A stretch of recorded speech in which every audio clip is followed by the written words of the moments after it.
आपण पाहत आहात कराड टुडे न्यूज। पुणे बेंगलोर महामार्गावर कोल्हापूर नाक्यासमोर हॉटेल शाहीपर्यंत तयार झालेल्या उड्डाणपुलाखाली रस्ता तयार करण्याचे काम सुरू असल्याने या ठिकाणी असणारे बॅरिगेड्स काढण्यात येत आहेत।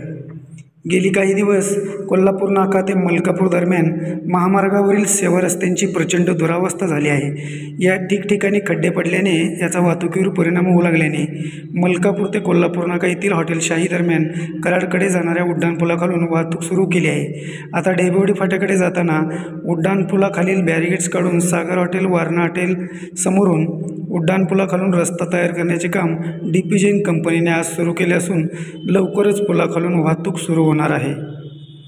आज या ठिकाणी रस्ता तयार करण्याचे प्रत्यक्ष काम सुरू झाले आहे।